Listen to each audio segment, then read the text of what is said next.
Alunos, tudo bem com vocês? Vamos então iniciar o nosso podcast, sim, isso mesmo, né, de história. Então, pessoal, é o seguinte, eu vou realizar aqui com vocês. Esse podcast é um momento muito legal, onde nós aí retiramos as nossas dúvidas, onde vou só ver se está gravando, porque eu tentei fazer a primeira vez. Tá gravando. É, vou virar a luz aqui. E nós vamos começar então, né, falando sobre aí na questão um, tá? Então, pessoal, é o seguinte, antigamente a gente está fazendo um processo de construir as respostas com vocês, só que nós estávamos notando que vocês estavam copiando as respostas, né? Então, através do podcast, eu vou instruindo o seu senso crítico e você, de acordo com o que você acredita nas respostas pessoais, você vai responder e naquilo que você tem que ter certeza, que você tem que saber, nas questões discursivas aí, você vai responder de acordo com o que se pede, beleza?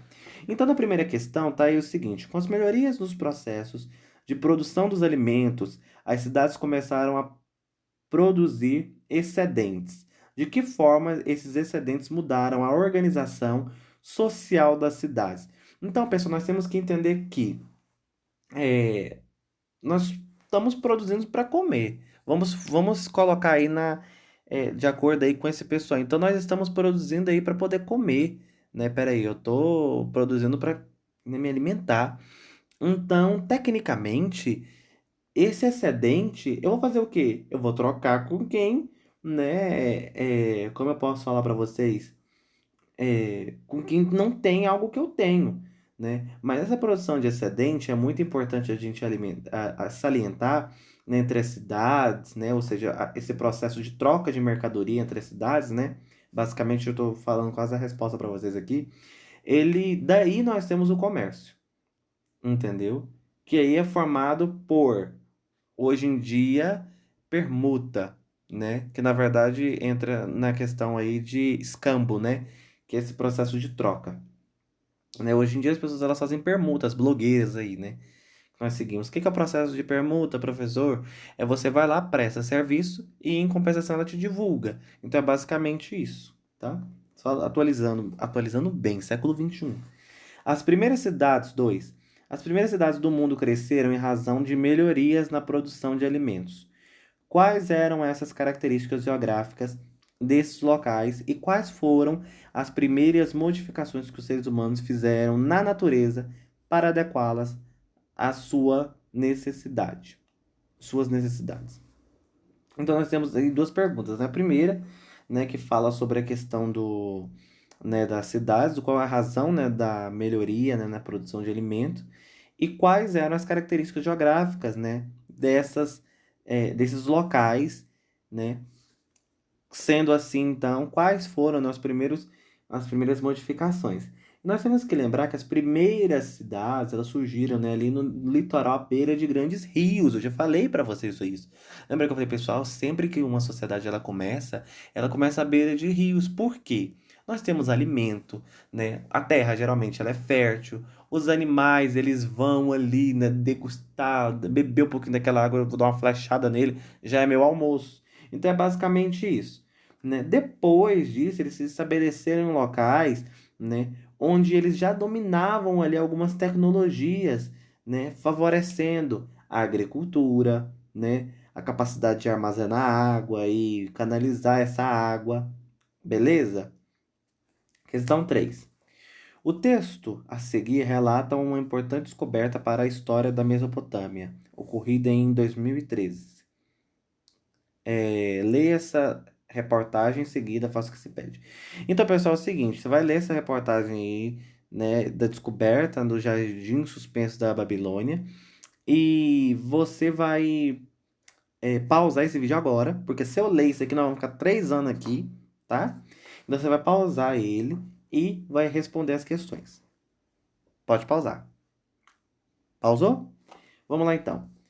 Questão 3A. O texto apresenta duas importantes descobertas sobre os jardins suspensos da Babilônia. Identifique-os e indique quais são. Leitura e interpretação de texto, tá? Você vai ler aí bonitinho.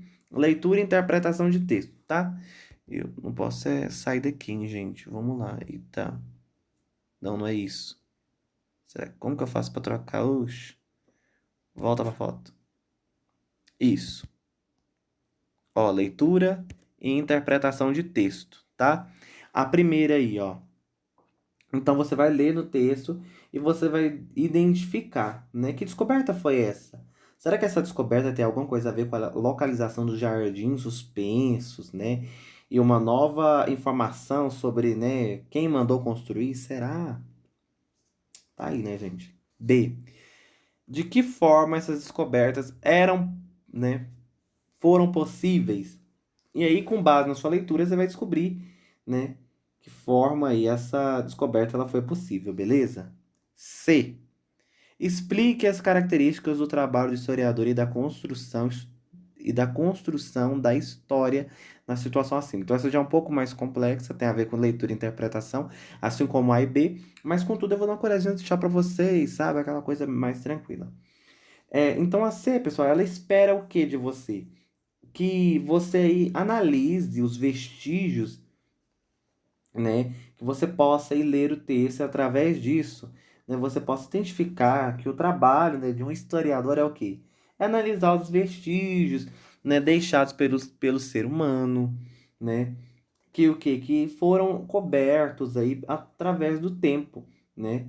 E é muito importante que vocês saibam que a construção, né, da história, ela é basicamente isso, essa coleta dessa diversidade, né? E mencionar aí, né, novas descobertas da antiguidade. Sentiu o paradoxo? Eu vou lá na antiguidade e volto. Tá gravando ainda, gente? Tenho medo desse trem parar de gravar? Tá gravando. Quando tá vendo que já deu 6 minutos. Agora imagina se 7 minutos quase. Agora imagina se caso eu, né, enfim, não falar aqui. Ler o texto grandão aqui.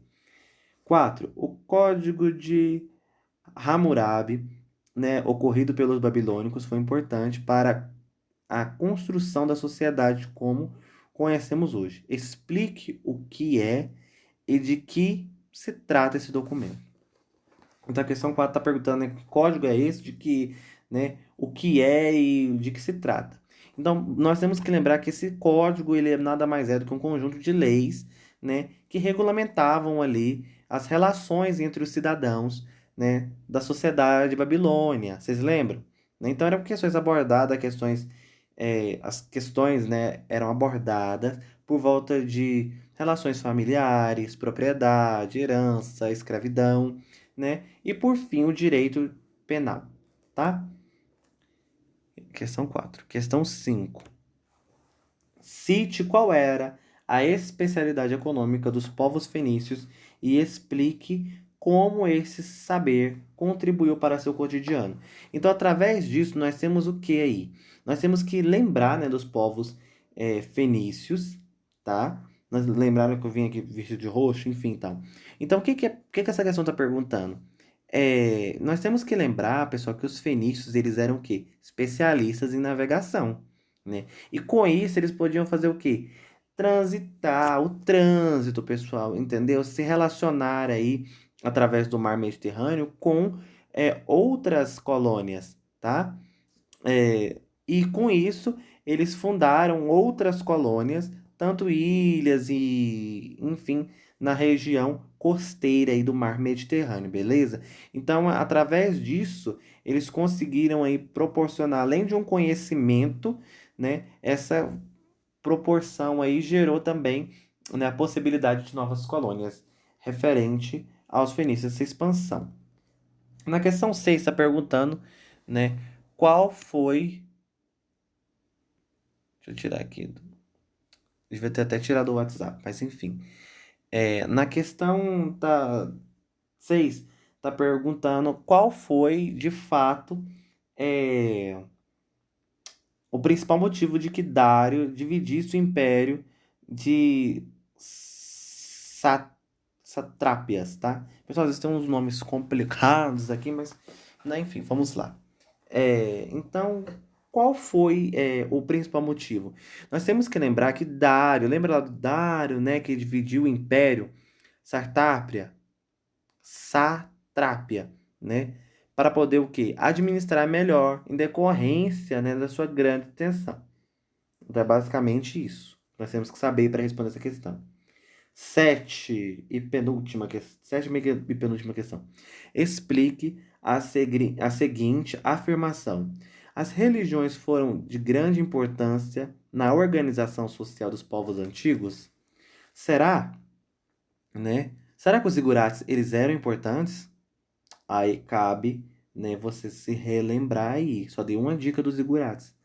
Lógico que é importante, né, pessoal? Agora, por que vocês têm que justificar? 8. Israel e Palestina estão em conflito desde 1948. No entanto, na fotografia a seguir, observamos duas senhoras, uma israelense e outra palestina, em situação que não apresenta ser conflituosa.